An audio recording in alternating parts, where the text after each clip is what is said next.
नमस्कार विद्यार्थी मित्रों, स्वागत है तमारू यूट्यूब चैनल अंदर। धोरण 8 अंदर हिंदी विषय में स्वाध्याय पोथी ने लगता 5मा पाठना प्रश्न जवाब है। पाठनु नाम है सवाल बालमन के जवाब डॉक्टर कलाम के। पाठ है साक्षात्कार। पाठ ने लगता दरेक नाना मोटा प्रश्न है आ विडियो अंदर आपणे चर्चा करवाना छे। आना परीक्षा माटे पण विडियो में घणा बधा प्रश्नों पूछाई सके एवा उपयोगी थशे અને સ્વાધ્યાય પોથીના પ્રશ્નો તરીકે પણ ઉપયોગી થશે। તો વિડીયો અંત સુધી જોજો। વિડીયો ગમે તો લાઇક કરજો, કોમેન્ટ કરજો અને શેર કરજો તમારા મિત્રોને। અલગ અલગ વિડીયોઝ ન જોયેલા હોય તો ઉપર ચેનલની અંદર વિડીયો સેક્શનમાં જોવા મળશે અને પ્લેલિસ્ટમાં પણ જોવા મળશે। પ્લેલિસ્ટમાં જશો ત્યાં તમને નીચે સ્વાધ્યાય પોથીનું પ્લેલિસ્ટ જોવા મળશે। એની અંદર ઘણા બધા બીજા વિડીયોઝ પણ છે આના સિવાયના, એ પણ તમે જોઈ લેજો। ન જોયેલા હોય તો વિડીયો ગમે તો લાઇક કરજો, કોમેન્ટ કરજો અને શેર કરજો તમારા મિત્રોને શેર કરવાથી એમને પણ વિડીયો ઉપયોગી થશે। बराबर, एमने पण ख्याल आवशे के चेनल पर विडियो से अलग अलग मुकाता रहता होय छे। तो चेनल ने सब्सक्राइब करी अने बेल आइकन दबावी देजो जेथी करी नवा नवा विडियोसनी जाणकारी मळती रहे। सब्सक्राइब करेलो हशे तो तमने नोटिफिकेशन आवी जशे कि भाई आ विडियो छे ए मुकायेलो छे, तमे तात्कालिक त्यारे ते विडियो जोई शको छो। बराबर, बात करिए पाठना प्रश्न जवाबनी अलग अलग। पहला प्रश्न है, निम्नलिखित प्रत्येक प्रश्न के उत्तर के लिए दिए गए विकल्प में से सही विकल्प चुनकर उसका क्रम अक्षर अपने दिए गए बॉक्स में लिखिए। पहला वाला है डॉक्टर कलाम ने अपनी खाली जगह कक्षा की यादगार घटना सुनाई। तो 5वीं कक्षा की यादगार घटना सुनाई थी, तो आंसर में आएगा डी ऑप्शन। दूसरा प्रश्न है डॉक्टर कलाम की उच्च शिक्षा अंग्रेजी माध्यम की खाली जगह में हुई। तो आंसर में आएगा संस्थाओं में हुई थी, तो सी ऑप्शन आएगा आंसर में। तीसरा वाला है आज देश के सामने सबसे बड़ी चुनौती कौन सी है, यह प्रश्न खाली जगह ने किया। तो यह प्रश्न किया था विराग जैन ने, आंसर में आएगा सी ऑप्शन। चौथा वाला है हमारे पास सन 2020 तक भारत को विकसित राष्ट्र बनाने का सुनियोजित खाली जगह भी उपलब्ध है। तो खा का उपलब्ध है, तो आंसर में आएगा डी ऑप्शन। 5वां प्रश्न है राष्ट्रीय खाली जगह की बात भी विजन 2020 का एक अभिन्न अंग है। तो आंसर में आएगा सुरक्षा की बात भी विजन 2020 का एक अभिन्न अंग है, तो आंसर में आएगा डी ऑप्शन।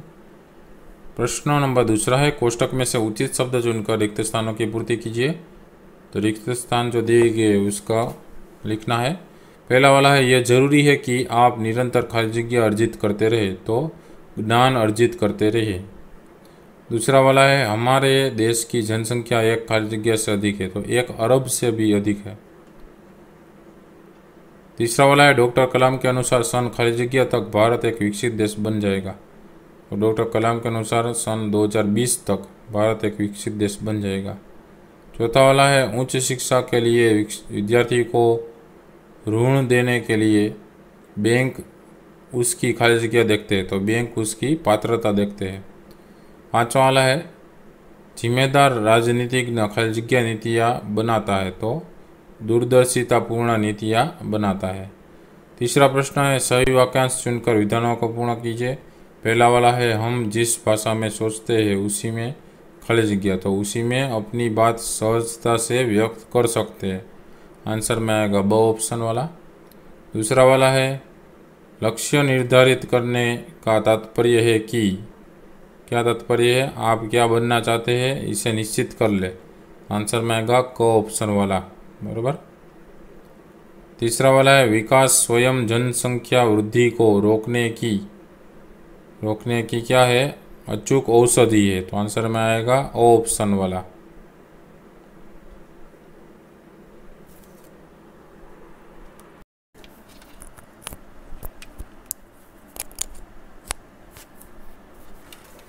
उसके बाद आता है प्रश्न नंबर चौथा। निम्नलिखित प्रश्नों के उत्तर एक एक वाक्य में लिखिए। पहला वाला है डॉक्टर कलाम किस भाषा को पढ़ाई का उत्तम माध्यम मानते हैं, उसका उत्तर होगा डॉक्टर कलाम मातृभाषा को पढ़ाई का उत्तम माध्यम मानते हैं। दूसरा वाला है डॉक्टर कलाम के अनुसार जीवन में सफल होने के लिए क्या करना चाहिए, उसका उत्तर है डॉक्टर कलाम के अनुसार जीवन में सफल होने के लिए दृढ़ संकल्प, जी तोड़ मेहनत और साहस के साथ निश्चित दिशा में आगे बढ़ना चाहिए। और दृढ़ संकल्प करना चाहिए, जी तोड़ मेहनत और साहस के साथ निश्चित दिशा में आगे बढ़ना चाहिए। तीसरा वाला है डॉक्टर कलाम की दृष्टि में साहस की परिभाषा क्या है, उसका उत्तर है डॉक्टर कलाम की दृष्टि में अपनी जान की परवाह किए बिना दूसरों को संकट से बचाना ही साहस की परिभाषा है। चौथा प्रश्न है, जनसंख्या वृद्धि को रोकने में कौन सहायक है? तो उसका उत्तर है, स्त्रियों के शिक्षित होने से छोटा परिवार सुखी परिवार के विचार सहायक है। पांचवा प्रश्न है, महात्मा गांधी के राजनीतिक सिद्धांत की क्या विशेषता थी? उसका उत्तर है, उन्होंने अपने राजनीतिक सिद्धांत से निष्ठा के साथ सत्य, अहिंसा और निस्वार्थ भाव भी शामिल की थी, वो विशेषता थी। छठा प्रश्न है, मंच पर बड़ी कुर्सी का न होना किस बात का सूचक था? उत्तर है, इस बात का सूचक था कि भविष्य में अनुत्पादक वस्तु पर अनावश्यक खर्च नहीं होंगे। प्रश्न पांचवा है, निम्नलिखित प्रश्नों के उत्तर 2-3 वाक्य में लिखिए। पहला वाला है, चिराग जैन ने डॉक्टर कलाम से क्या पूछा? उसका उत्तर है, चिराग जैन ने डॉक्टर कलाम से क्या पूछा कि आज देश के सामने सबसे बड़ी चुनौती क्या है? डॉक्टर कलाम ने उत्तर दिया कि भारत को सन 2020 तक एक विकसित राष्ट्र बनाना और देश के 1 अरब से अधिक नागरिकों को सुखी बनाना ही आज देश के सामने सबसे बड़ी चुनौती है। दूसरा वाला है, प्रवासी भारतीय मातृभूमि के प्रति गर्व की भावना कैसे विकसित करें? उसका उत्तर है, प्रवासी भारतीय बृहद मतलब विशाल भारतीय परिवार के ही अंग है। वे अपने देश की सांस्कृतिक विरासत से जुड़े रहकर मातृभूमि के प्रति गर्व की भावना विकसित कर सकते हैं।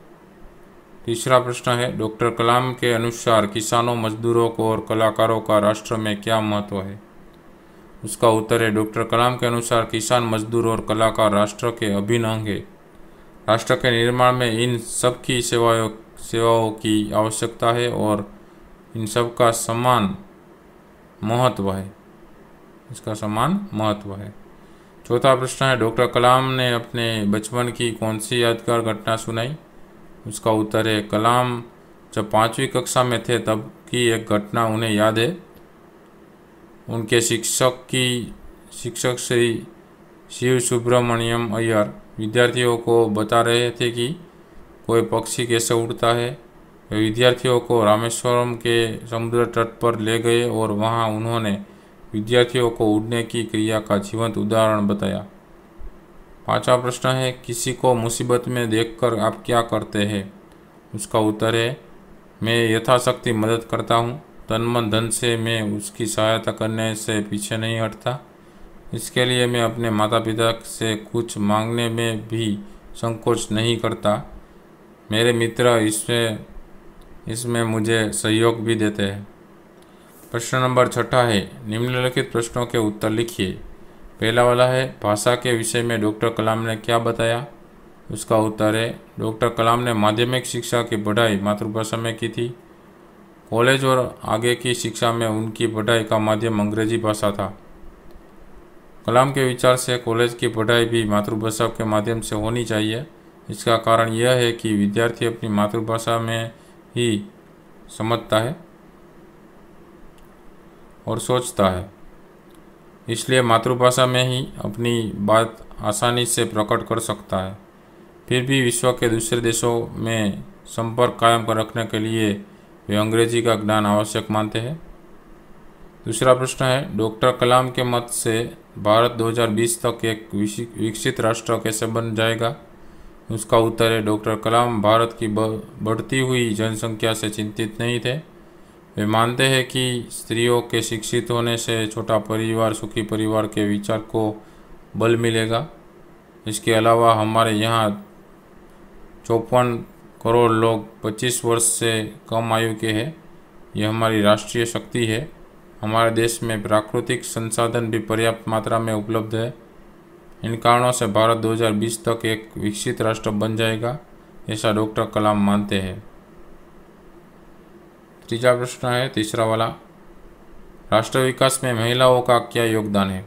उसका उत्तर है, राष्ट्र विकास में महिलाओं की भूमिका पुरुषों के समान ही है। शैक्षिक और औद्योगिक प्रवृत्तियों में आज महिलाएं बढ़ चढ़कर हिस्सा ले रही है। सशस्त्र सेनाओं में भी पुरुषों के समान ही महिलाओं की भी नियुक्ति होती है। देश की तीनों सेनाओं में पर्याप्त महिला अधिकारी है। सेना के लिए विभिन्न उपकरणों बनाने में भी महिलाएं काम कर रही है। इस प्रकार राष्ट्र विकास में महिलाओं का बहुमूल्य योगदान है। चौथा प्रश्न है, किसी भी देश के लिए सेना का क्या महत्व है? उसका उत्तर है, सेना किसी भी देश का अनिवार्य अंग है। सेना शत्रुओं के आक्रमण से देश की रक्षा करता है। देश में कई विद्रोह होने पर सेना उसे दबाती है। देश में आतंकवादी घुस आए हैं और पुलिस उनके निपटने में सक्षम न हो तो सेना के जवान ही उनसे निपटते हैं। देश में कई भीषण बाढ़ या भूकंप आया तो सेना संकट में पड़े लोगों की सहायता करती है। इस प्रकार बाहरी या भीतरी संकट में सेना ही देशवासियों की रक्षा करती है। पांचवा प्रश्न है, बचपन में हमें किस भाषा को प्रमुखता देनी चाहिए, मातृभाषा या अंग्रेजी को, क्यों? उसका उत्तर है, बचपन में हमें मातृभाषा को महत्व देना चाहिए। मातृभाषा माँ की भाषा है। माता की गोद में हम उसी में सोचना विचारना सीखते हैं। सोचने विचारने की भाषा ही हमारी अभिव्यक्ति की भाषा हो सकती है। मातृभाषा में हम अपने हृदय मन के भावों को सरल और प्रभावी ढंग से प्रकट कर सकते हैं। इसलिए बचपन में हमें मातृभाषा को ही महत्व देना चाहिए। अंग्रेजी विदेशी भाषा है, उसे पढ़ने सीखने में बहुत प्रयत्न करना पड़ता है। उसमें प्रवीण होने पर भी अपने हृदय के भाव हम उसमें असरकारक ढंग से प्रकट नहीं कर सकते। इसलिए अंग्रेजी भाषा मातृभाषा का स्थान नहीं ले सकती। प्रश्न नंबर चौथा है, सातवां है, निम्नलिखित मुहावरों के अर्थ है वो लिखकर वाक्य में प्रयोग करना है। पहला वाला है, जी तोड़ मेहनत करना, मतलब होगा बहुत मेहनत करना। तो उसका वाक्य लिख सकते हैं, यह धंधा जमाने के लिए पिताजी ने जी तोड़ मेहनत की है। दूसरा वाला है, सामना होना, मतलब सामने आना और सामने मिलना। उसका वाक्य लिख सकते हैं, जंगल में घुसते ही युवक का एक शेर से सामना हो गया। तीसरा वाला है, महारत हासिल करना, मतलब योग्यता प्राप्त करना। वाक्य है, हमें हर एक मुसीबतों को जीतने में आवश्यक महारत हासिल कर लेनी चाहिए। चौथा वाला है, अचूक औषधि होना, मतलब व्यर्थ न जाने वाला उपाय होना। वाक्य है, नियमित व्यायाम स्वस्थ रहने की अचूक औषधि है। प्रश्न आठवां है, निम्नलिखित वाक्यों में सर्वनाम शब्द छांटिए तथा उनका प्रकार भी बताइए। पहला वाला है, हम पाठशाला जाएंगे, तो हम वो सर्वनाम है, पुरुषवाचक सर्वनाम है। दूसरा है, यह मेरी किताब है, तो यह है वो निश्चयवाचक सर्वनाम है। तीसरा वाला है, कोई आ रहा है, तो कोई है वो अनिश्चयवाचक सर्वनाम है। चौथा है, तुम्हें क्या चाहिए, तो तुम है वो पुरुषवाचक सर्वनाम है। पांचवा है, यह मीना है जिसने कल गीत गाया था, तो यह और जिसने है वो संबंधवाचक सर्वनाम है। उसके बाद नौवां प्रश्न है, कोष्टक में दिए गए सर्वनाम शब्दों के उचित रूप से रिक्त स्थानों की पूर्ति कीजिए। पहला वाला है, यह काम खाली जगह नहीं हो सकेगा, तो मुझसे नहीं हो सकेगा। दूसरा है, पापा ने खाली जगह बुलाया है, तो तुम्हें बुलाया है। तीसरा वाला है, जो लड़की वहाँ खड़ी है मैं खाली जगह नहीं जानता, मैं उसे नहीं जानता। चौथा वाला है, लगता है खाली जगह मेरी बात अच्छी नहीं लगती, तो इसे मेरी बात अच्छी नहीं लगती। पाँच वाला है, वह काम खाली जगह लोगों ने किया, तो वह काम किन लोगों ने किया। तो विद्यार्थी मित्रों, હવે તમને ખ્યાલ આવી ગયો છે કે અલગ અલગ જે પ્રશ્નના જવાબ છે, પ્રશ્નના જવાબના ઉત્તરો જવાબો છે એ કઈ રીતે આવે છે। તો વિડીયો ગમે તો લાઇક કરજો, કોમેન્ટ કરજો અને શેર કરજો તમામ મિત્રોને। સાથે અલગ અલગ વિડીયોઝ ચેનલ પર મુકાતા રહે છે, તો ચેનલને સબસ્ક્રાઈબ કરીને બેલ આઇકન દબાવી દેજો, જેથી નવા નવા વિડીયોઝની જાણકારી તમને મળતી રહે। આવા પ્રશ્ન જવાબ સહિતના વિડીયોઝ છે ચેનલ પર ઘણા મુકાતા રહે છે, ન જોયેલા હોય તો પણ જોઈ લેજો, વિડીયો સેક્શનમાં જોવા મળશે। અને ઉપર પ્લેલિસ્ટમાં જશો ત્યાં તમને નીચે સ્વાધ્યાય પોથીનું પ્લેલિસ્ટ અને તમારા ધોરણ પ્રમાણે પ્લેલિસ્ટ છે એ ખોલશો, એમાં તમને અલગ અલગ વિડીયોઝ જોવા મળશે। અને એ વિડીયો પણ જોઈ લેજો। અને એ વિડીયો બરાબર ગમે તો લાઇક કરજો, કોમેન્ટ કરજો અને શેર કરજો તમારા મિત્રોને। ફરી પાછા નવા વિડીયો સાથે મળીશું, ત્યાં સુધી તમે તમારી કાળજી રાખજો। Thank you very much, take care.